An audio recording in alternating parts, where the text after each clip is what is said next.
Ինչ են խոսում Facebook-ը հայերը։ Հայք News-ի հետևորդների համար առանձնացրել եւ ամփոփել ենք հայկական սոցտիրույթի ամենաակտիվ քննարկումները, հնչող մտահոգություններն ու գրառումները։ Օրվա հիմնական դիսկուրսը ծավալվում է քաղաքական գաղափարական նոր թեզերի, անվտանգային խնդիրների եւ Երևանի քաղաքային միջավայրի շուրջ։ Համացանցի գլխավոր թեմաներից մեկը կառավարության նիստում Նիկոլ Փաշինյանի հնչեցրած թեզն է, ըստ որի ընտրություններում հաղթել է իրական Հայաստանի գաղափարախոսությունը եւ երկիրը թևակողում է խաղաղության տրամաբանությամբ ստեղծվող 4-րդ հանրապետության փուլ, մերժելով 3-րդ հանրապետության կոնֆլիկտային հիմքերը։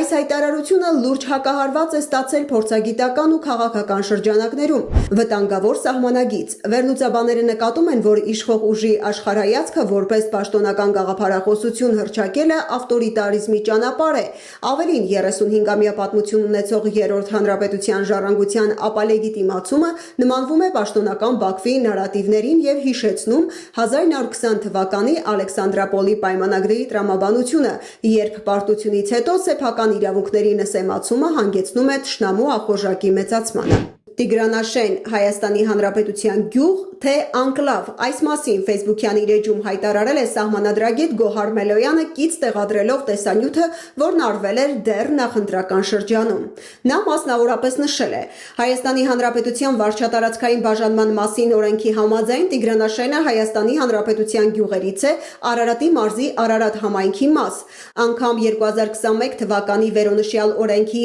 այս իշխանության կողմից կատարված փոփոխություններով Տիգրանաշենը որպես բնակավայր ներառվել է Արարատ խոշորացված համայնքի կազմում։ Այսինքն այս իշխանությունն օրենսդրորեն ճանաչել է Տիգրանաշենը որպես Հայաստանի Հանրապետության տարածքի անբաժանելի մաս։ Այս հունիսի 7-ին Տիգրանաշենում որպես Հայաստանի Հանրապետության տարածք կազմակերպվել են ընտրություններ եւ տեղակայված է եղել 13 կոտորակ 50 ընտրատեղամասը։ Տիգրանաշենում մարդիկ ունեն Հայաստանի Հանրապետության իրավասու մարմինների կողմից տրված փաստաթղթեր, օրինակ սեփականության վկայագրեր։ Հայաստանի Հանրապետության Սահմանադրության 205-րդ հոդվածի առաջին մասի համաձայն Հայաստանի Հանրապետության տարածքի փոփոխությանը վերաբերող հարցերը լուծվում են հանրաքվեների միջոցով։ Հետևաբար, առանց համապետական հանրաքվեի Տիգրանաշենը չի կարող փոխանցվել Ադրբեջանին։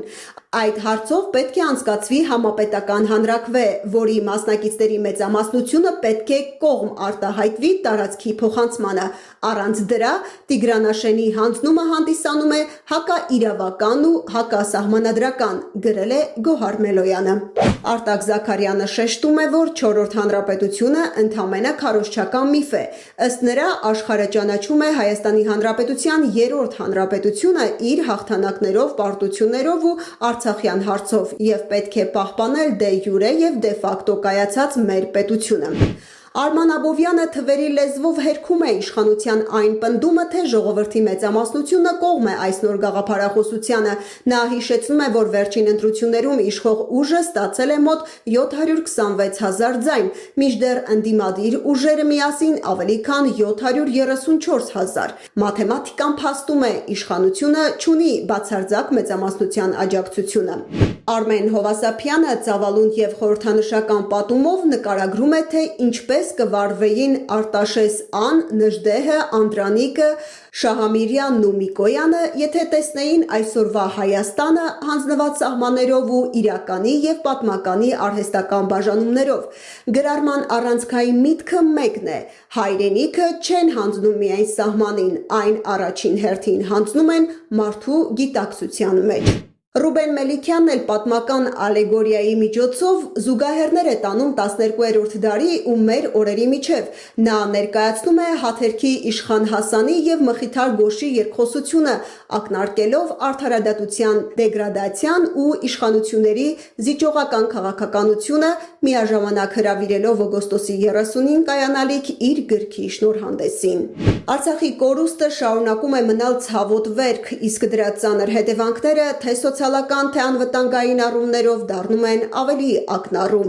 Տաթևիկ Հայրապետյանը քննադատում է իշխանությունների վերաբերմունքը, նշելով, որ «Քանդենք պետությունը» կուսակցությունը կարծես երազում էր, որ Արցախում հայ չմնար, որպեսզի վերանային նաև իրենց ուղղված անհարմար հարցերը։ Ըստ նրա, հնչող հակամարտկային հայտարարությունները ոչ թե նյարդային պոռթկումներ են, այլ քաղաքական թիմի իրական տրամադրությունների արտացոլում։ Արտակ Բեգլարյանը ահազանգում է կառավարության բնակապահովման ծրագրի կրճատման մասին։ Եթե նախկինում խոսվում էր 25 000 արցախցի ընտանիքների բնակարանով ապահովելու մասին, ապա կառավարության նոր ծրագրով նախատեսվում է մինչև 2028 թվականը բնակարան տալ ընդամենը 10 000 ընտանիքի։ Նա հարց է բարձրացնում, արդյոք կառավարությունը նպատակադրված խթանում է արցախցիների արտագաղթը։ Արամ Գևորգյանը բանակում առկա զորակոչի խնդիրները կապում է Արցախի կորստի հետ։ Նա հիշեցնում է, որ նախկինում Հայաստանի թիկունքը պահող Արցախի 200 կիլոմետրանոց կահավորված առաջնագծի փլուզումից հետո մենք այժմ ունենք մոտ 1000 կիլոմետր երկարությամբ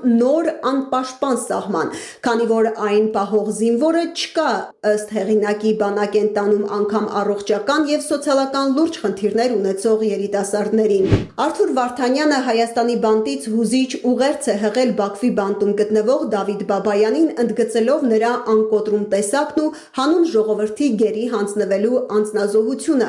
Վարդանյանի աջակիցները հրապարակելով նամակը հիշեցնում են, որ նա արդեն 9 տարի ապօրինի ազատազրկված է Հայաստանում այն նույն արարքների իշխանափոխության մտադրության մեղադրանքով, որոնք հետագայում իրականացրեց հենց գործող իշխանությունը։ Քաղաքային միջավայրից մինչև բարեգործություն։ Բացի գլոբալ ու քաղաքական թեմաներից, ֆեյսբուքյան հանրությունը ակտիվ քննարկում է նաև կենցաղային, մշակութային եւ գիտական նորությունները։ Չսովորել վատին։ Բժշկական գիտությունների թեկնածու Քրիստինա Վարդանյանը մտահոգություն է հայտնում Երևանի էկոլոգիական եւ քաղաքաշինական վիճակի մասին։ Նա նկատում է, որ մարդիկ աստիճանաբար սովորում են վատին՝ փոշուն, աղմուկին, կոտրված մայթերին ու հատված ծառերին։ Երբ հանրությունը սովորում է միջակությանը, այն շատ հեշտ է վաճառել որպես մեծ ձեռքբերում, գրում է նա, հորդորելով երևանցիներին չիջեցնել պահանջների նշաձողը։